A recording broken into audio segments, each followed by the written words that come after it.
Hey, we're really glad you're with us for the Monday edition of the Three Martini Lunch. In a little bit, we'll be talking about the latest in the government shutdown and massive Democratic hypocrisy when it comes to shutdowns. We'll also be taking a look at how some folks who don't like Trump very much are either trying to take credit for the deal that got these hostages released in Israel over the past several hours and what will hopefully be a more stable path going forward. But Jim, the biggest story of the day, obviously, is the good martini, and that is that the 20 remaining living Israeli hostages are all freed. It happened in the middle of the night here, but I could tell from social media and so forth, there's a lot of people that just didn't go to bed last night wanting to make sure that this actually happened. And for the Israeli people, you know, we think of the 1,000 people that were basically killed on 10/7 2 years ago, and then a few hundred initially that were taken prisoner. That's about the equivalent of 50,000 in this country if you proportion out the population. They have about 10 million. We have 330 million and so forth. So the fact that this was agreed to raised so much hope. I remember Tevi Troy, while you were out, saying for the Jewish New Year, he was saying, the main thing I wished for is that these hostages are home. Well, he gets his wish, and so many other people do too. Watching these reunions has been amazing. Now we've got the more gruesome process of having the remains delivered of the 28 others who did not survive, and so much more. Before I toss it to you, let me just toss it over to President Trump, who addressed the Knesset today, and his thoughts on the significance of this deal. After 2 harrowing years in darkness and captivity, 20 courageous hostages are returning to the glorious embrace of their families, and it is glorious. 28 more precious loved ones are coming home at last to rest in this sacred soil for all of time.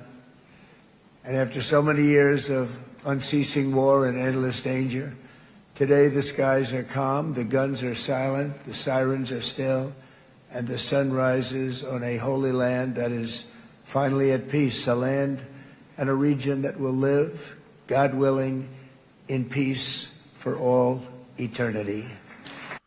Well, certainly a optimistic outlook there. I don't know that that's ultimately going to end up being the case, but hopefully it will be for as long as possible.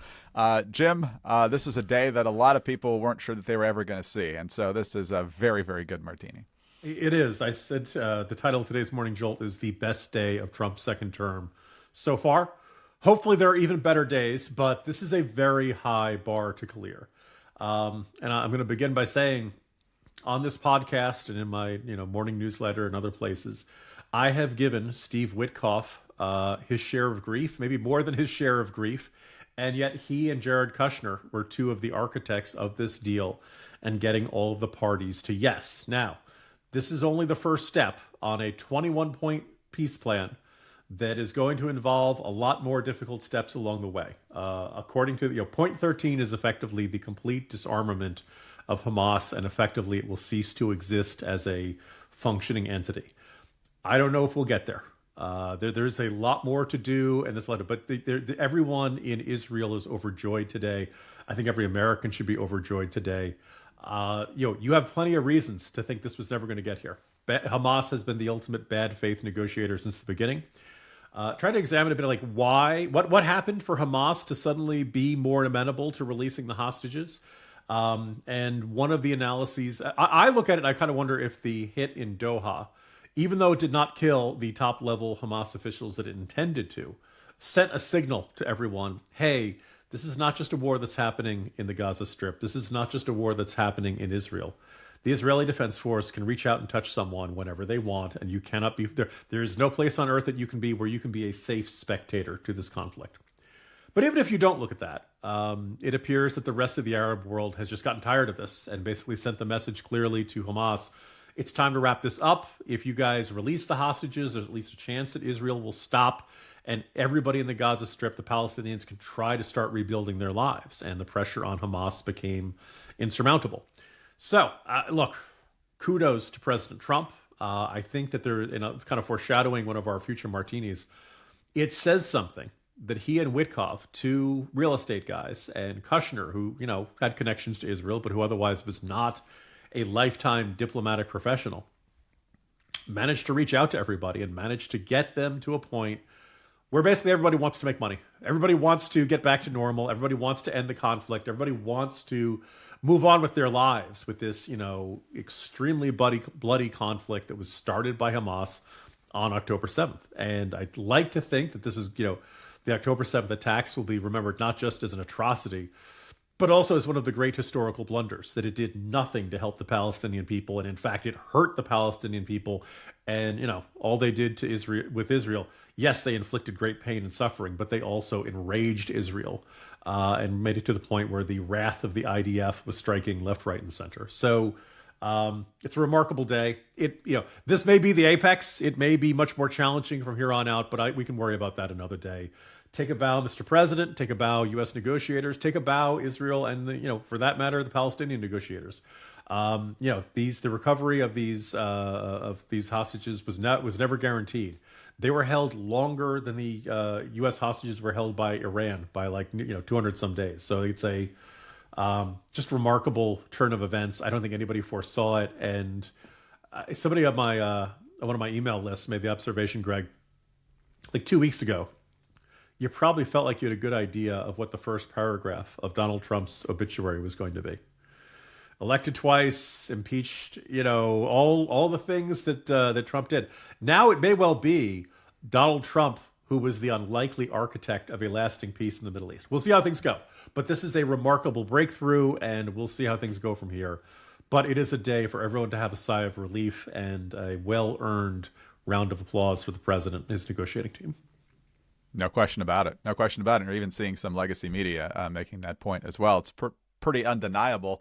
It's also, there's a long history, a very, very long history in the Middle East. And the idea that we're never going to have conflict there again seems remote, but I feel like the fact that so many of the worst troublemakers are severely degraded simultaneously hopefully means we get at least a chance to take a few breaths here. Hamas downgraded, Hezbollah big time, Iran as a result of Iran, the Houthis to some extent. And so hopefully there is some stability for a while. But like you said, getting Hamas out of Gaza is going to be a serious thing. Also, it's just fascinating how different people have different thoughts. Because you remember, Clinton was so into the details of the map. And so what if we put this here and this here and this here with the Y River, and ultimately what he tried to do with Arafat and Ehud Barak, and Arafat wouldn't go for any of that, because it would have required him to admit that Israel exists and so forth and has a right to exist. And so instead of that, like you said, Trump's just like, okay, how about we just get rich? And so it seems to be working, at least temporarily, which is an amazing difference from just a couple administrations ago. I was going to say, one last thought. Earlier this year, I took a trip to Syria, and while al-Shara, the new leader over there, as a former jihadist, it's very hard to see him as being a serious friend of Israel. He has made very clear he has no interest in a conflict with Israel. Some of this is because so much of Syria is rubble, and Syria is in no shape to fight a battle against Israel or anybody else. But I also was reminded of a comment I heard from somebody who had been serving the Balkans after the Balkan Wars in the 90s. This was back when I was living over in Turkey. And I said to him, I bet you that place is a powder keg ready to explode. And he said, no, these people, they've all lost a lot. They've lost too much. I think everybody's willing to live in relative peace with each other because they just don't want to lose anymore. I wonder if we've reached that point with the Palestinian population, and for that matter, the Israelis, that everyone has suffered enough. Everyone has seen too many losses to make continuing this fight worthwhile. So now everyone is ready for peace. So that's a thought. We'll talk a bit more about that in our third martini, foreshadowing here. Yeah, I certainly hope so. Syria itself is also a little bit of a template right now about how old hatreds don't die easily with some of the ethnic cleansing that we've certainly seen going on there at times. And so it's going to be complicated, but hopefully peace can last for as long as possible there. So anyway, like you said, we'll talk about that more in the last martini as well. But in the meantime, let's talk about ZocDoc, because when was the last time you went to the doctor? Did you get your annual physical? Did you go to the dentist on time? Did you do things the way you're supposed to do? Did you actually go when you felt sick, really sick, or have an ache or pain? When it comes to picking the right doctor, though, ZocDoc could not make it easier. ZocDoc is a free app and website where you can search and compare high-quality in-network doctors and click to instantly book an appointment. And Jim and I have both used ZocDoc at different times in the past, found it very easy to find a doctor, find out where they are, and actually book the appointment without having to call anyone. It's so easy to say, I know I should get that checked out or I should have that test run, but it's such a McGill, I'll do it later. And you're not going to get around to doing it. And the old excuse of, it's all the way on the other side of town, or no, well, maybe not. Maybe you can find a practitioner who's much closer to where you live and take away that excuse. With ZocDoc, you can book in-network appointments with more than 100,000 doctors across every specialty of medical care, from mental health to dental health, from primary care to urgent care. You name it, they can find it. You can filter for doctors who take your insurance, are located nearby, are a good fit for any medical needs you may have, and who are highly rated by verified patients. Once you find the right doctor, you can see their actual appointment openings, choose a time slot that works for you, and click to instantly book a visit. Yeah, so whether you're just not satisfied with your current provider or maybe you've moved and you're not sure who's good in that area, check out ZocDoc. Like I said, Jim and I have both used it, and we highly recommend that you try it as well. So stop putting off those doctor's appointments and go to ZocDoc.com/3ML to find and instantly book a top-rated doctor today. That's ZocDoc.com/3ML. ZocDoc.com/3ML.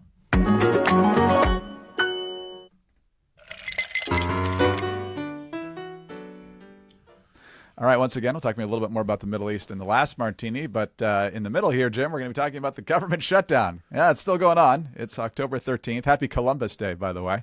And so the shutdown's been going on now. It's in its 13th day, and some people are saying, well, the Democrats have to get through this No Kings rally on the 18th before, so they don't lose their base and look terrible to Democratic voters. Other people are saying, no, they're standing on principle with these subsidies so people can still afford their Obamacare premiums, which apparently aren't so affordable without government subsidies.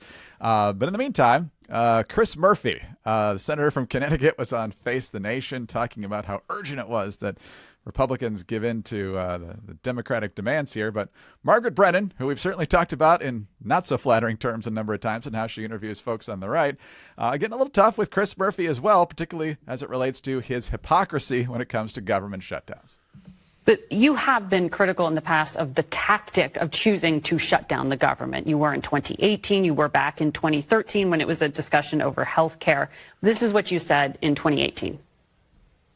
The future of the American healthcare system was a legitimate public policy issue, as is the security of our borders. But we shouldn't be having the discussion amidst a government shutdown, trying to use our nation's security and all of these federal workers and the work that they do as hostages.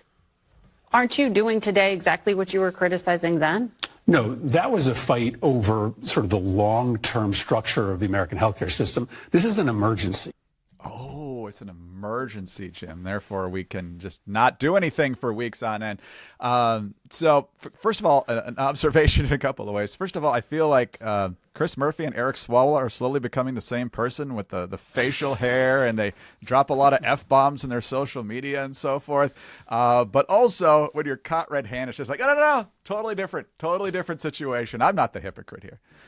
Has Chris Murphy banged a Chinese spy? No, that's the one major difference, as far as we know. He did dump his wife for a staffer, but, you know. I'm sorry. I should not use that language, Greg. He penetrated Chinese intelligence. That's the way I prefer to characterize that. So, look, it'd be easy if Chris Murphy just came out and said, no, we're the good guys. So when we shut down the government, it's a good and okay. When they shut down the government, it's bad and not okay. But I think he's right the first time. I think government shutdown fights almost never work out the way the either side wants. Everybody comes out looking worse.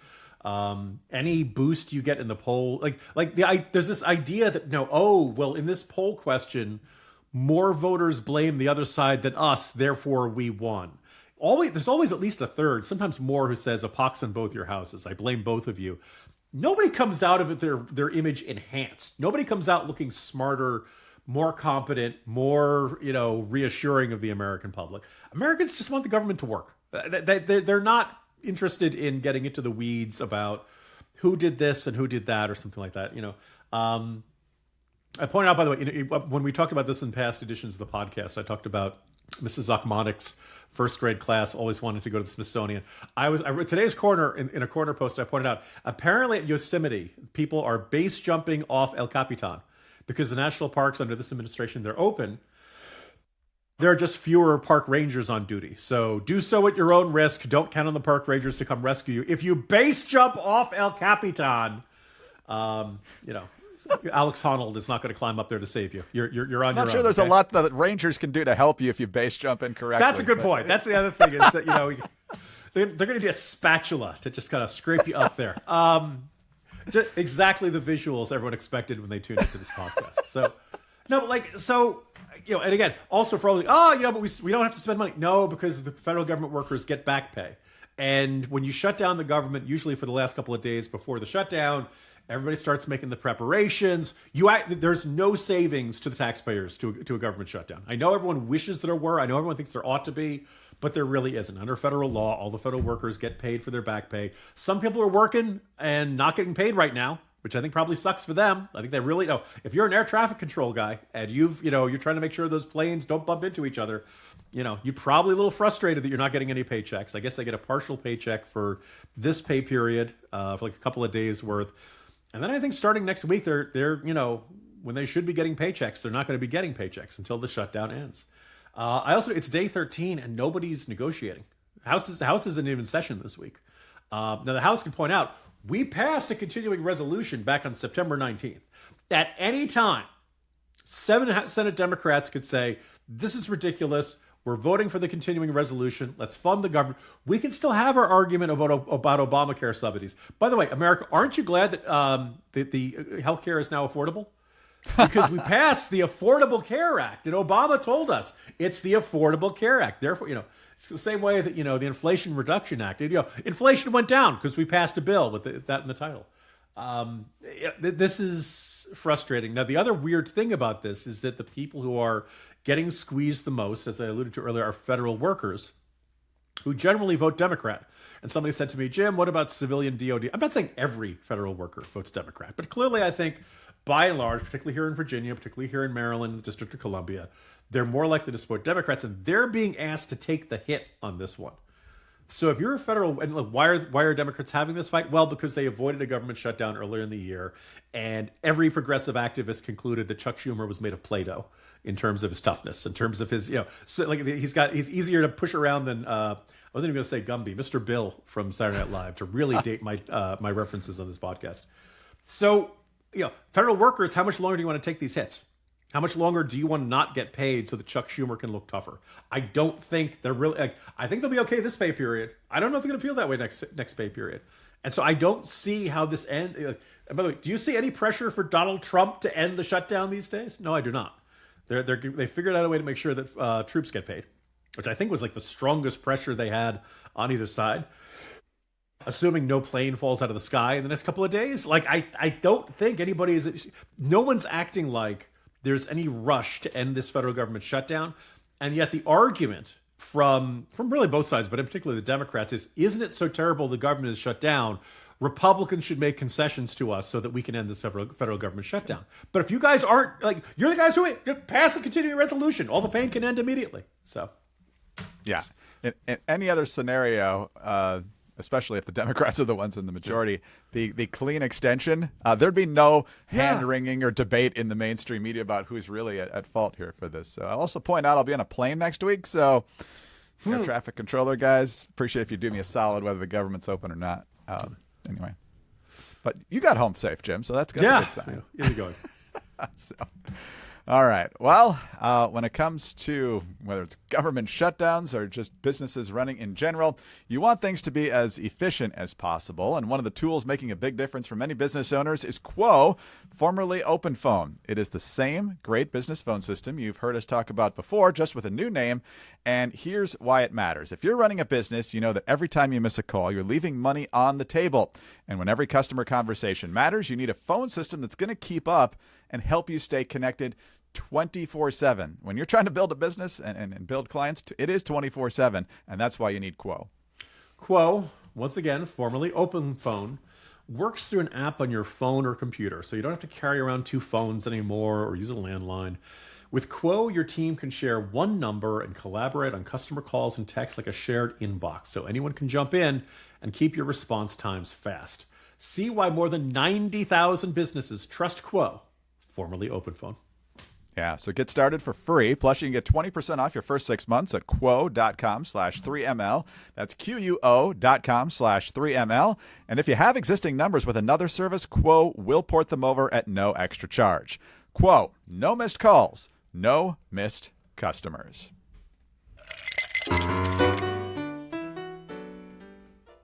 All right, Jim, Crazy Martini, let's head back to the Middle East and look at a few folks who think they deserve some credit here, most of which deserve the opposite of credit. And whether it's foreign or domestic, it's fascinating to watch. First of all, you've got folks like Keir Starmer, who along with Macron in France and Carney in Canada and some other places decided that recognizing a Palestinian state was the way to end this thing.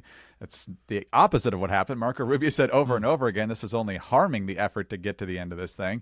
But Keir Starmer, today is the first crucial phase in ending the war in the Middle East. Now we must deliver lasting peace and a secure future for the whole region. The UK is providing additional humanitarian aid for civilians in Gaza and will lead efforts to accelerate its reconstruction. Elizabeth Warren, for 2 excruciating years, I have called for the return of hostages brutally kidnapped on October 7th and held in Gaza. So today is a good day, like she was the linchpin to this deal happening. And then she says today also must be an important step toward lasting peace in the region. And of course, we've got to get to a 2-state solution. Americans and the Israelis are going to get right on that one, I'm sure. And then when it comes to the former Biden administration, Jim, you talk about how former Secretary of State Antony Blinken is basically saying, oh, yeah, this is the plan we had in place. Really, really happy to see that this administration decided to use it. Man, the moxie on some of these people. So first of all, I'm just picturing Hamas headquarters, deep underground in those tunnels, all the hostages tied up and blindfolded behind them, and somebody bursts into the room. Sir, Elizabeth Warren has demanded the release of the hostages. Well, we'd better get right on that. It's Pocahontas, Sorry, Pocahontas. Pocahontas, yes. So there's that. On Blinken, look, I am sure it is very frustrating to be the Secretary of State in the Biden administration. And to be, and Blinken and Sullivan and all these officials, jetted all around the Middle East trying to get this deal to occur. Couldn't make it happen. And I don't think it was lack of trying. I do think a major factor was the fact that nobody in the Middle East really feared Biden that much. I think it's very clear Netanyahu did not see the Biden-Harris administration as much of an ally, and Harris certainly seemed to be consumed by domestic political politics and needing to not be seen as being too close to Netanyahu, which is very tough to make people trust you as a negotiator.